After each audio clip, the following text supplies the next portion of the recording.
Explain like I'm 5. Why can't or don't LLMs say I don't know, or ask clarifying questions instead of hallucinating? Edit. Wow. Thank you, everybody. I haven't read through everything yet, but based on what I have read, I do have follow-up questions. Is it even possible to design and build a tool that can analyze data? Or how come LLMs are not coded to use more nuanced language in order to be more accurate? Of course, if an LLM replied to me only with "I don't know," it wouldn't be useful, but it could be coded to elaborate and mention the data discrepancies it is finding, and then give its best guess. Or at the very least give the best guess only, as it does already, but with less certain language, which I find misleading. I would also love it if they could ask clarifying questions, to give more precise answers, like, do you mean this or that? How come this never happens, in my experience, unless prompted? In other words, how come businesses chose to exclude this behavior? Because its answers are just statistical models of which words are likely to answer your question. It doesn't actually know anything about the subject you're talking about. It's not actively thinking about your question. It just looks at its model and sees what more information it needs about your question, runs some analysis, and spits out that answer. It doesn't know if it's right or wrong. It can't know that. It doesn't even know what right or wrong is, beyond being able to repeat a definition. Explain like I'm 5. How does a US police officer issuing a ticket by the side of the road instantly have a court date and time for the suspect? I fell down the YouTube hole that we all do sometimes, watching US traffic stops with sovereign citizens, and so on. In a few of them, when they issue the ticket, they say, "You will need to appear in court on November 12th at 9 a.m. My gut is saying that it's got to be something like, "It will always be in 2 weeks, time at 9 a.m. So you could potentially show up with a whole queue of people ahead of you. When I was in Georgia, I got a ticket. There are standing dates for the traffic tickets, but what was interesting is it was an arraignment. I went there and there were about 30 of us. The judge comes in, but there are no cops there. I was hoping to get the dismissal if my officer was not there. We were informed that we could plead guilty, no contest, or not guilty.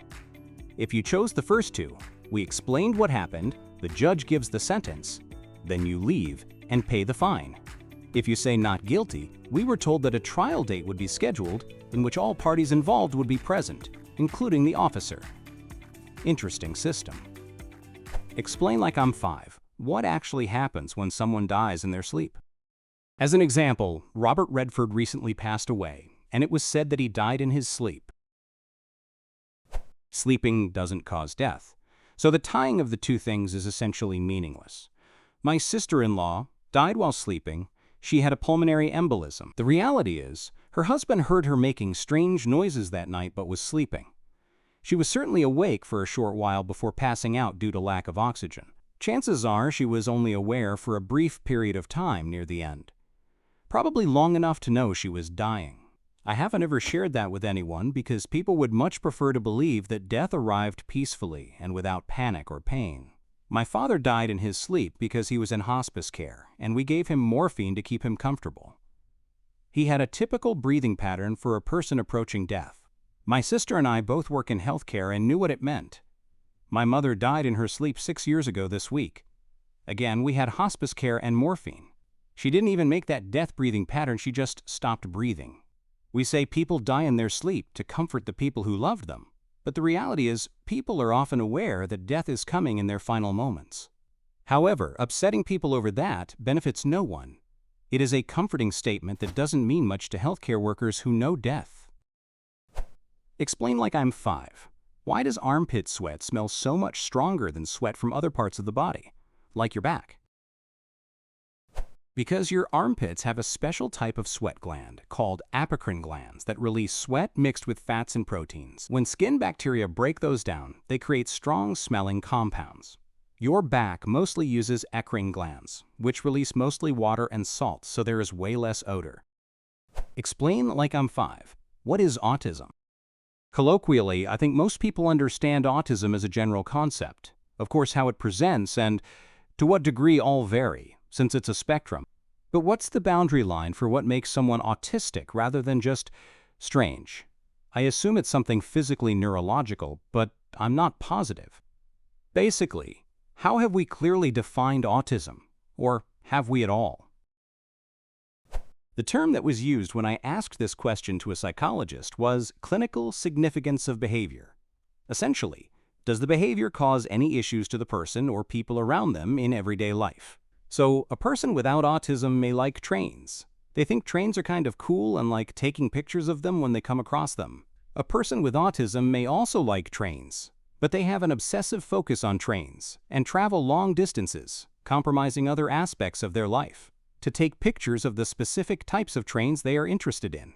Person A's behavior isn't clinically significant. It's just a quirk, whereas Person B's behavior has a significant impact on their life and potentially others around them. Autism spectrum disorder has been defined due to clinically significant behaviors that groups of people had in common. These behaviors then become criteria, and the presence of a number of the criteria are used to diagnose. As for what the disorder is, no one is quite sure, as the creation of the category came before any ability to tie these behaviors to one physical cause. Deliberate use of stereotypical interest. Explain, like I'm 5. The F-35 is considered one of the most advanced fighter jets in the world. Why was it allowed to be sold out of the country, but the F-22 isn't allowed to? For a few reasons, but mostly because, while the F-35 is generally more advanced, it's designed to do a bit of everything. It's a Swiss Army knife. The F-22 is 100% more deadly in air-to-air combat. It's a specialized other-plane destroyer.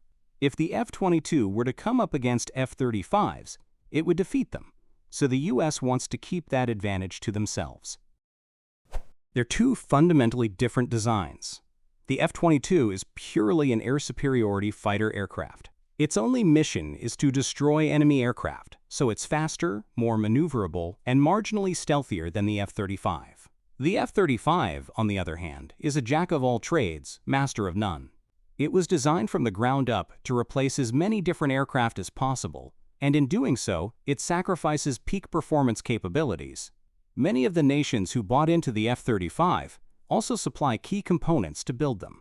Even though it's not quite as good at being a fighter as the F-22, it still leagues ahead of anything else on the market. Explain like I'm 5. In a head-on collision at 70 miles per hour, why is it not the same as a 140 miles per hour collision? I recently read that if two cars collide at 70 miles per hour each, it's not the same as one car crashing at 140 miles per hour, and I couldn't make sense of any of the explanations why. Intuitively, it would seem that two cars at 70 miles per hour would have a closing speed of 140 miles per hour, and so the overall effect of the crash would be the same as a 140 miles per hour car crashing into a stationary car. What's correct, and why? It's about how much deceleration happens. The change in velocity is a direct proxy for the damaging forces experienced on the car itself and on its passengers. If you crash into a solid rock, you decelerate from 70 to 0. If you crash into an identical car coming the opposite way, you both decelerate from 70 to 0. However, if you crash into a small piece of paper going the opposite way at 70 miles per hour, you probably won't notice. And if you crash into a train coming at 70 miles per hour in the opposite direction, you'll decelerate from 70 to -70, that is, a 140 miles per hour change. Explain like I'm 5. I learned that CPR is not, as usually assumed, for bringing people back to life, but for keeping the blood flowing until the medics arrive for reanimating. But now I realized I saw a lot of videos where especially animals were revived by CPR. So what is the chance of reviving someone with CPR? And if you are ever in the situation where you are called upon, or you witness someone doing CPR, shout out in the area to find out if there is an AED device somewhere on the premises or in a neighboring facility. The sooner you can get it there, the higher the chance of the victim surviving. And all those devices are fairly simple to use, with instructions literally spoken out of the machine, with very clear stickers and diagrams on the electrode pad things. Thanks so much for watching. If you enjoyed this video, hit the like button. It really helps. Subscribe for more, and tap the bell so you don't miss the next one.